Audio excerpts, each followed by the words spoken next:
Egaa barnoonni bu'uura waan hundumaati. Lammiin barate maatii biyya sabadha kan inni gargaaru jechuudha. Egaa barnoonni biyya kana jijjiiruu keessatti gahee guddaa qaba. Barnoota barachuuf immoo maatiin, barsiisaan akkasumas immoo barattoonni qoodi isaan qaban olaanaadha. Egaa guyyaa har'aa kana immoo mana barumsaa Bultii Addaa Waldaa Misooma Oromiyaa magaalaa Bishooftoo keessatti argamneeti kan jiru. Waa malee sitti hin argamu. Barattoota ciccimoon naannoo Oromiyaa keessa walitti qabaman as keessatti baratu. Lammii addunyaadhaaf bu'aa buusu qaree baasuu keessatti manni barumsaa kun shoora olaanaati kan inni taphachaa jiru. Egaa nagaa isin gaafachuun daganne ijoollee akkam jirtu nagaa keessanii kun qophii yeroo maatiiti. Qophii yeroo maatii keenya irraatiin immoo barattuu qaxalee tokko qabannee isiniif dhiyaanneera. Barattuun kun eenyu jedhamti? Iccitii milkoomina isheetii immoo maali? Akkamitti qo'atti? Akka isheen barattuu cimtuu taatuuf immoo maaltu ishee gargaare kan jedhu immoo muuxannoo jireenya isheetii isinii qoonna jechuudha. Kanaaf amma xumura qophii keenyaatti turtiin keessan dhufaan ta'u turtii gaarii.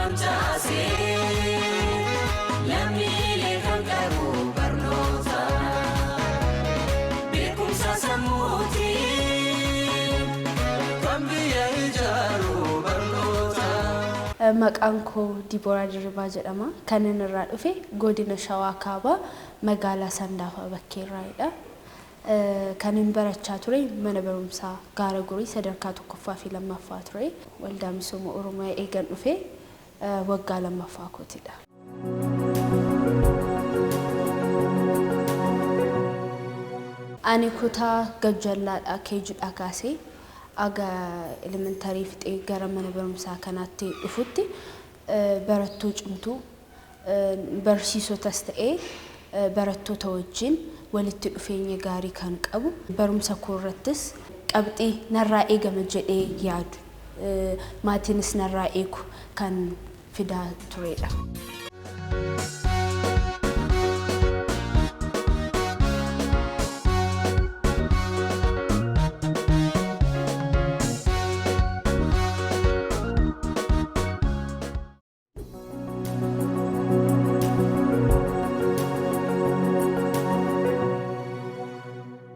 Akkam barattuu cimtuu ta'u kan na godhe baay'inaan maatii koorras ta'ee waanan ofii kootiif karoora koo gara fuulduraatti kanan ta'uu barbaada jedhee waanan gara fuulduraa koo ilaalaa kaayyoo koo ilaalaa waanan deemaa tureef milkaa'eera jedhee yaada. Baay'inaan karoora koo galmaan ga'uufan kan hin jiraadhu. Radeebiin maatiin koos yaada koo murtii koo waan hundayyuu baay'ee na deeggaru kanan ta'uu barbaada yoon jedheen akkamitti ta'uu barbaada jedhanii yaada narraa fudhatu gaariidha yoo kana goote naan jedhu. Kanaafuu irra caalaa maatiinis na gargaaree kaayyoo koos ilaalaa waanan dhufeef milkaa'eera jedheen yaada.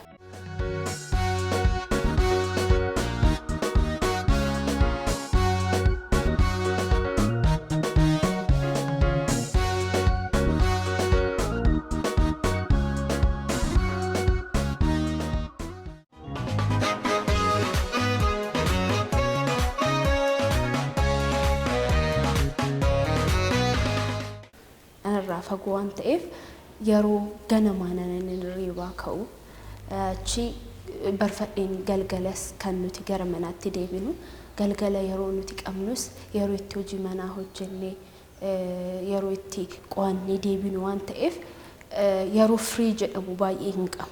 Gaafa sanbata xiqqaa fi sanbata guddaa yoo ta'e malee baay'ee hin qabne yeroo firii.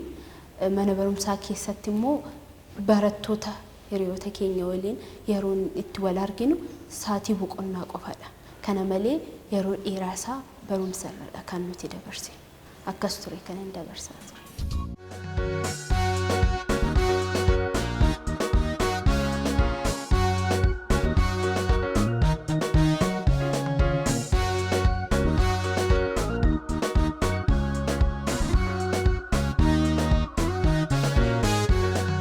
Abba Chada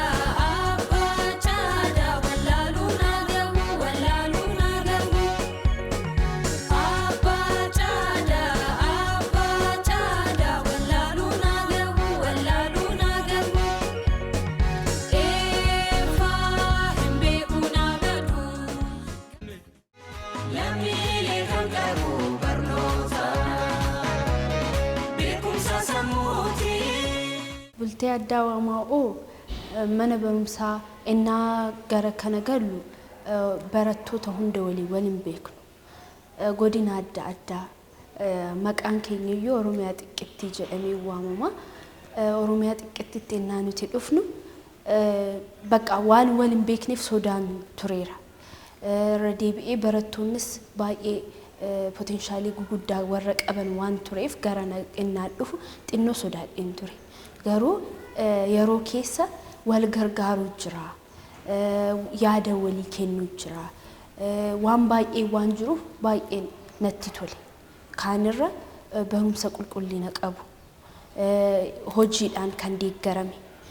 Barannee tiyoorii qofaan osoo hin ta'in piraaktikaalii iddoo itti arginu waan ta'eef mana barumsaa kan eegan seenee akka yaadeen olnaa ta'eera jedheen.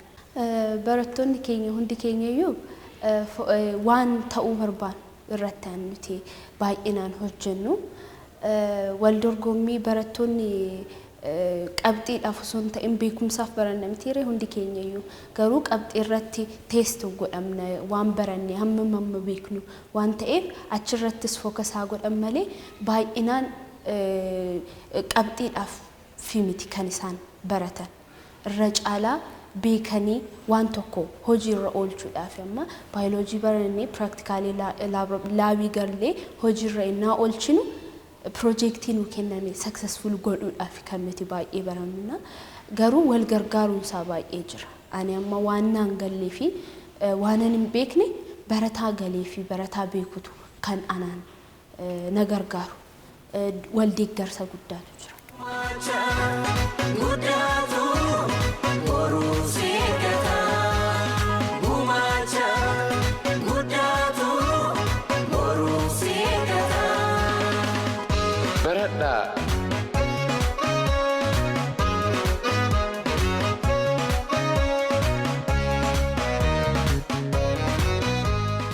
Bultii addaa waamaa'oo maatiin koos baay'ee hin beeku turan.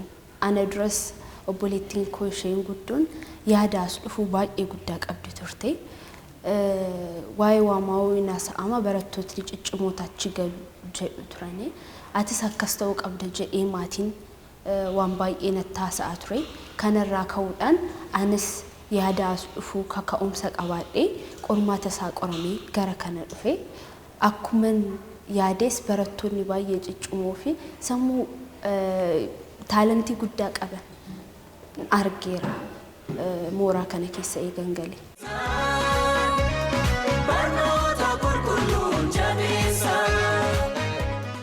Mana barumsaa biraarraa adda kan isa taasisu barumsi keenya jireenya irrattis hundaa'a. Barumsa qalamaa qofaa miti kan nuti barannu. Barumsa jireenyaa baranna. Nuti tiineejeriidha akkamitti akka nuti eejii kana darbinee sooshaal miidiyaa garaagaraa akkamitti akka fudhatamnee hin deemne jira. Irra deebi'ee sooshaali walitti dhufeenya hawaasummaan keenya akkam akka ta'e waan baay'eedha. Mana barumsaa kana keessatti kan baratamu namni kan itti fakkaatu waa'ee qalamaan qofa baay'ee danda'u jedhama malee jireenya keenya irrattis waan guddaa baranna. Nama wajjin akkamitti akka jiraannu, amala namaa akkamitti akka dandeenyu wal danda'ullee doormii keessa nama 8 nama taanee jiraanna waan ta'eef tokkoon barataa wajjin walitti dhufeenya gaarii qabaachuun amala wal danda'uun anaan na danda'anii isaan danda'een jiraadha waan ta'eef waan kanallee waan guddaan baradhe. Kanaafuu mana barumsaa garbiraarraa addadha jedhee yaada.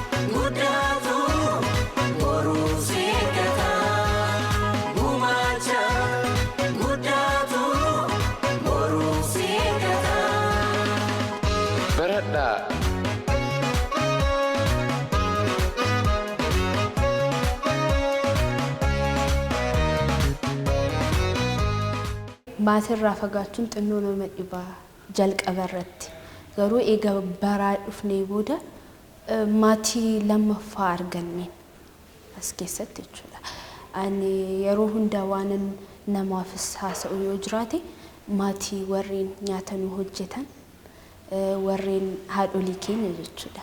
Akka isaanitti dhugaa gara baay'ee namatti tolu nu hammataniiti. Anni sa'aatii iskeejulii malee illaa beelofne yoo jenneen baasanii nuu kennuna. Haadholii baay'ee namatti tolan qabna as keessaa. Barsiisota keenya wajjinis akka abbaa ta'aniiti kan isaan nu gorsan. Yoo dogongorre kan nu deebisan. Qabxii irrattis taanaan deeggarsa guutuudhaan kan isaan nuuf godhan. Barataan tokkollee akka gad bu'ee arguun barbaadan. Kanaafuu yeroo hunda as keessa jiraatu waan ta'eef nu wajjin yaadaanis waan hundaa nu wajjin jiru. Kanaafuu haadhaaf abbaa koo dhiisee dhufe jechuun isaanis akkasitti annuun nu gargaaraa jiran, tiriitaan nu gochaa jiran. Kanaafuu baay'ee kophummaan nutti hin dhaga'amu jechuudha. Yeroo qeequusadhu ittiin fayyadamii dursii of gaafadhu beekumsaan jirii baradhu. Mooraa kana keessatti yeroon iddoo guddaa qaba. Yeroodhaan namni waan hunda gochuuf yeroo barbaachisan ta'e. Kanaafuu yeroon nuti balleessinu hammasuu qabxii keenya irrattis wal dorgommii keenya irrattis waan guddaa uumu. Kanaafuu yeroon ana iddoo guddaa qaba. Akkamitti time managementiin kee akkamii yoo jedhame mana barumsaa kana keessatti yeroo qo'annaadha iddoo guddaa kan qabu. Yeroo mental ijoolleen motivate wal goonus haa qabaannu malee ittaasofnu haa qabaannu malee yeroo guddaa keenya qo'annaadha. Library space kan nuti qo'annu gaafa groupii qabna waan ta'eef groupiidhaan yeroo itti mari'annu yeroo itti wal gargaaru yeroo itti waanan anaaf hin galle isaaniif ibsu jira jechuudha. Akkasitti an jireenya mooraa kana keessatti xumura.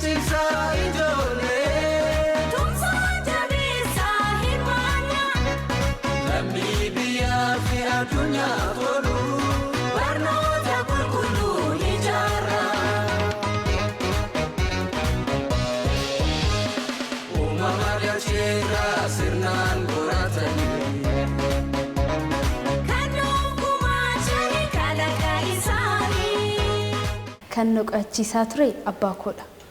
Abbaan koo amma durirraa kaasee barsiisaa ture. Kanaaf irra caalaa waan dhiba ta'e isadha kan na gargaaru. Isadha kan gaafadhu. Isa yootiin natti cima obboleewwan koo irra darba yoo ta'e jechuudha. Obboleewwanis qaba waan ta'eef isaanis na qo'achiisu. Isaan irra darba taanaan garuu yeroo fudhatee kan nu qo'achiisu abbaa koodha.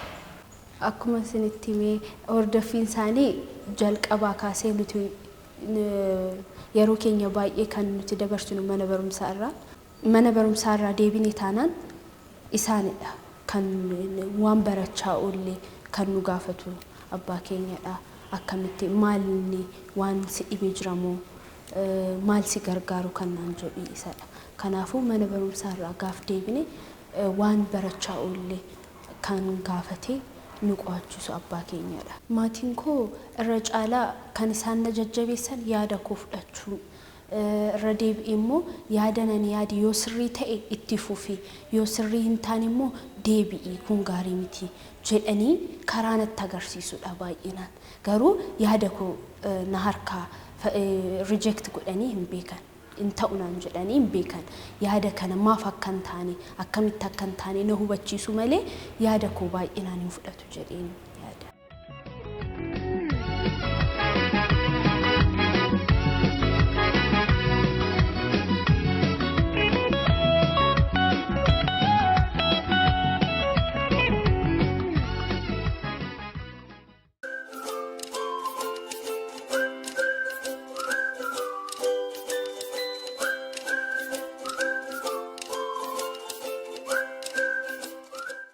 Maatiin keenya hunda keessatti akka nuti ofitti amanamummaadhaan jiraannudha kan godhanii nu guddisan. Waan duubatti nu deebisu tokkollee akka hin jiraan waan itti irratti sodaannu akka hin jiraannetti kan isaan nu guddisan. Abbaan koos haati koos waanan sodaadhee duubatti akka hin deebi'uuf osoo hin ta'in mirga koof dirqama koos beekee waanan barbaadu dubbadhee akkan fuuldura dhaabadhu confidence akkan qabadhu kan godhanii anna guddisan na waanan barbaade nan gaafadha naaf deebisu maatii keessatti hundi keenya iyyuu yaada keenya bilisummaadhaan kan nuti walii dhiyeessinu waan wal jalaa dhoksinu hin qabu haadha koorraa cimina guddaan baradhe baay'ee cimtuudha hojii ishee irratti ijoollee ishee guddisuu irratti jireenya ishee irraa nu barsiisuu irratti waan guddaa irraa baradheera jedhee yaada haadha koorraa akkasumas abbaan koo hojii isaatii amanamaadha hojii isaatiif hojii sirriitti jechuun yeroo isaa dabarsee hin beeku isarraa kana baradheera isheerraa immoo ijoollee baay'eedha mana keessatti akkamitti akka isheen nu guddiste akkamitti akka isheen nu nyaachiste gadi baatee hojjetti waan ta'eef isheerraa waan guddaa cimina guddaa kan baradhe haadha koorraa jedheen maatii koo keessaa maatiin koo ani intala shanaffaa ana ol jiru waan ta'eef hundi isaaniitu successfulidha jechuun barumsa irrattis ciccimoodha jireenya isaan irrattis jiraatanii natti agarsiisanii kanaafuu irra caalaa obboleewwan koo abbaa koo haati koos akkasuma akkamitti akkan nama cimtuu ta'ee akkamitti dhaabachuu akkan danda'u isheerraan baradhee as ga'e kanaafuu hunda isaanirraa barumsa guddaan fudhadhe jedhee nama.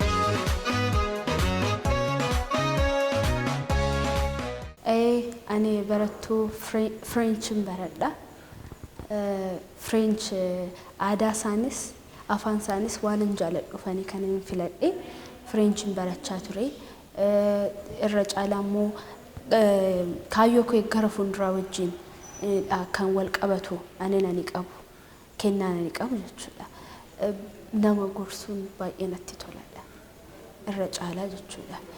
Jireenya akkaataan itti jiraadhe nama himuu yaada wal jijjiiruu dhukkuba namaa dhaggeeffachuu yaada namarraa fudhachuu baay'ee natti tola gama gorsaatiin kennaa kooti jedhee yaada. Jamaafel Dibora Diribaa Jehabitiyaan Bishooftuu Jeesiis Annay ammana jechuun hin danda'a. Barattuu Dibora Diribaan jedhama. Bishooftuu keessa jiraadha. Waggaan koo waggaa 16dha.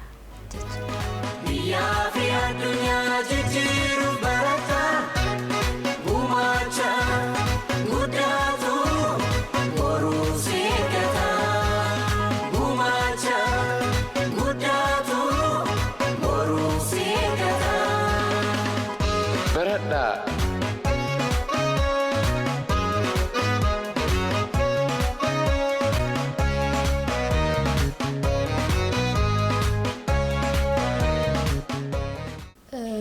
Miidiyaan hawaasaa akkuma dhiibbaa qabu faayidaa guddaas qaba. Namni hunduu itti fayyadamaara. Garuu umurii kana irratti immoo irra caalaa akkaataa itti fayyadama isaa yoo hin beekne ta'e gara nama balleessuutti kan deemu.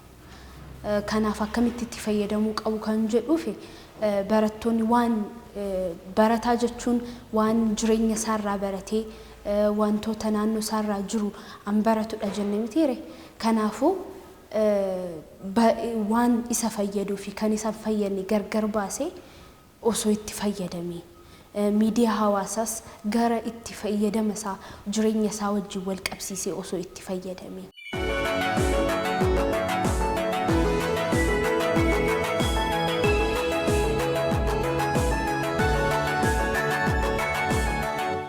Yeroo isaanitti akka fayyadame maalaa godhanii jedhani kaayyoo gara fuulduraa isaan irratti yoo fuuldura isaanii ilaalanii yoo isaan andeeman ta'e waan yeroo kana irratti jiru yeroo isaanii akka hin fudhanne isaanuu murtii gaarii hin murteessu jedhee yaada. Kanaafuu yeroo isaanii akkamitti fayyadaman kan jedhu irra caalaa kaayyoo isaan jiraataniif haa baran. Gaafa kaayyoon isaanii adda baasanii beekan maaf akka jiraatan gaafa beekan waan dhufu tokkollee isaan gara duubaatti hin deebisu. Barattoota wanneen eeji isaan irratti umurii isaan irratti dhufan hundi isaan fudhatee hin deemu. Kaayyoo qabu taanaan waan isaan jiraataniif galeef taanaan barataan baay'een kan isa fudhatee deemu kaayyoo jiraatuuf waan hin beekneef maaliif akka jiraatuuf waan hin beekneef wanti dhufe fudhatee isa deemu. Kaayyoo isaanii yoo baran ta'e yeroo isaanii fayyadamuu hin danda'u, barumsa isaanii irratti cimuu hin danda'u jedhee nama. Dhiibbaan jira umurii kana keessatti. Ofuma isaatiif dhiibbaan umuriidhumaan kan dhufu dhiibbaa guddaatu jira.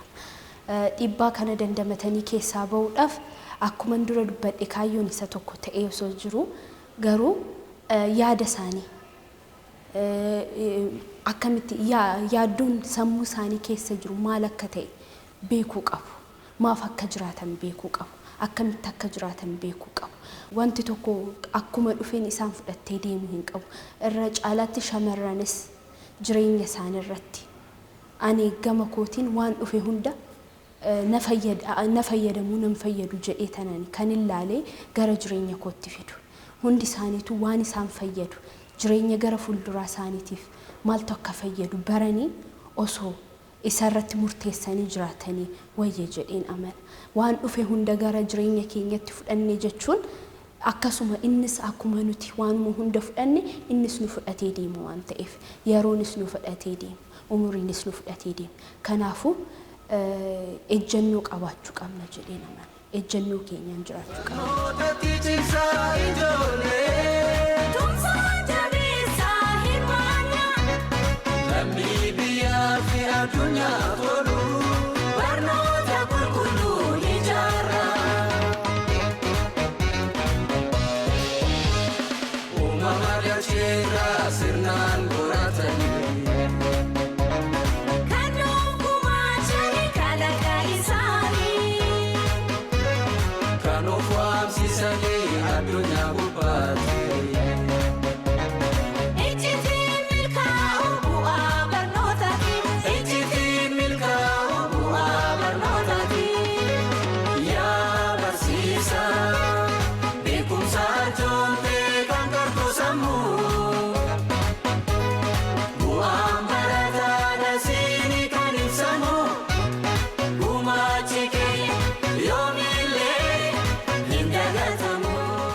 Abbaan koo obbo Dirribii Raggaasaa, haati koo Aadde Abbaaynesh Lataa dha. Obboleewwan koo obboleewwan baay'een qaba. Kan na jaalatan kan isaan jaaladhu. Maatii koo har'a akkan ga'uuf na duukaa dhaabattanii yaada koo na gargaartanii waanan yaade hunda jabaadhu jettanii fuulduratti akkan dhufu waan na gargaartaniif hin beektu hunda caala sinan jaalladha. Umurii dheeraa naaf jiraadha. Galma koo gaafan ga'ee dhaabadhaa na ilaala. Waan iddoo isin na eegdanitti akkan argamu Waaqayyoon na gargaaru jedha.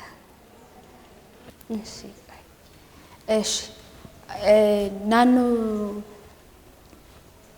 jijjiiruufan jira jechuun naannoo masanii garuu osoo leadership naannoo sanirratti itti gaafatamummaa fudhadhee osoo namoota lead godhee sababni isaas yaada tokko irratti aanna keessa jiru potentially talentiin ani qabu isa jedhee waan an amanuuf irra caalaa leadershipii gara akaadaamikeetiin leadershipii koo cimsee osoo naannoo sanirratti hojjedhee baay'ee natti. Egaa Oromoon gaafa nama eebbisu ilma abbaa caalu ta'ii namaan jedha. Egaa ijoollee gaafa guddinu ijoollee sabaaf biyyaaf bu'aa buusan ta'anii akka guddataniif maatiin gahee isaati jechuudha. Kanaaf maatiin gahee isaa bahutu irra jiraata jechuudha dhaamsi qophii keenya. Egaa qophii keenya amma ammaatti isin biraan geenyeerraa barumsa guddaa akka argattan abdii guddaadha kan nuti qabnu. Ijoolleen barnootatti kallattii kamiin cimna kan jettaniif muuxannoo ijoollee fudhataniitu jechuudha. Egaa qophii keenya asumarratti xumuruudhaaf deemna. Qophii kana qopheessee kan isiniif dhiyeessee gammachuun isaa kee jaallattanii waan nu daawwattaniif galatooma nagaatti.